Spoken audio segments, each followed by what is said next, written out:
Bonjour, dans cette capsule, on va voir comment compléter un tableau de valeurs dans l'environnement de la calculatrice graphique TI-84.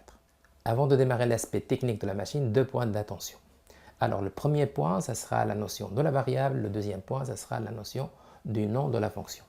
Généralement, on présente une fonction sous forme f de x égale x, ça peut être g de t égale 2t carré moins 1, ça peut être h de z égale z. Par exemple, là, on a vraiment trois fonctions avec la variable x dans le premier cas, la variable t dans le deuxième cas et la variable z dans le troisième cas.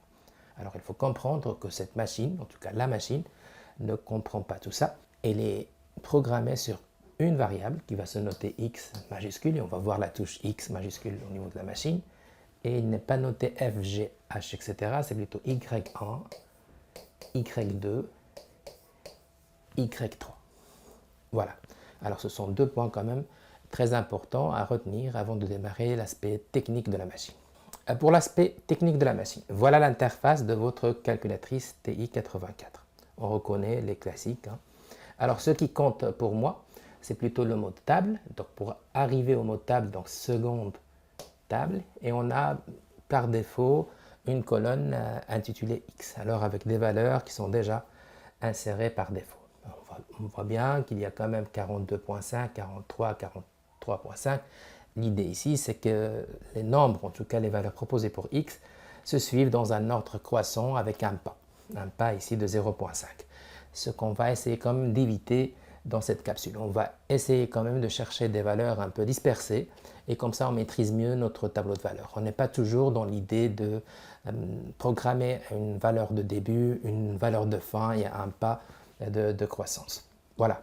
Alors pour programmer tout ça, on va passer à la partie configuration de la machine et tout va se passer ici. Donc Shift, Windows, et là, comme on l'a déjà dit, il y a une configuration par défaut.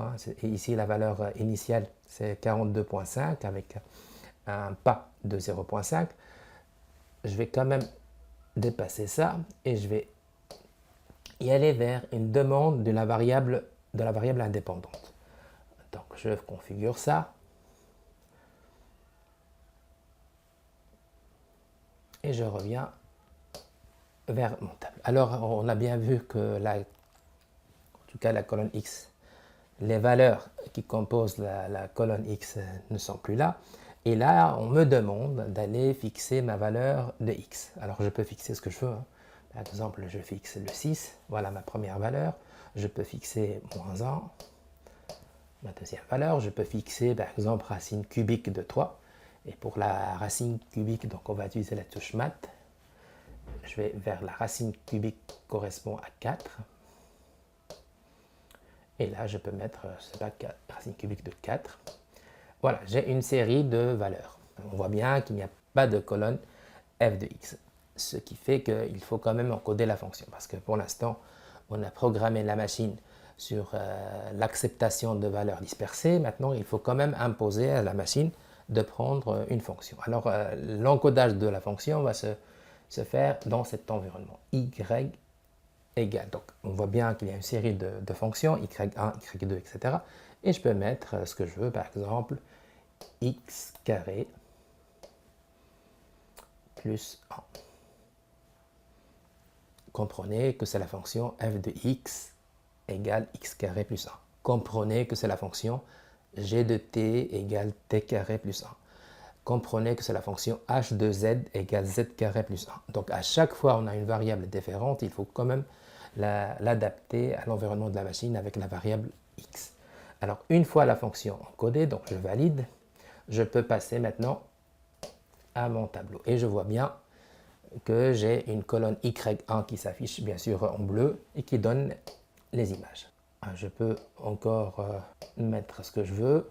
Si j'ai une deuxième fonction, comprenez que l'astuce est toujours la même. Il suffit de passer à Y et d'encoder ici une deuxième fonction, par exemple x moins 5. Je valide et quand je reviens, je m'attends quand même à une colonne Y2 qui s'affiche avec les images, avec une couleur différente. Voilà l'idée.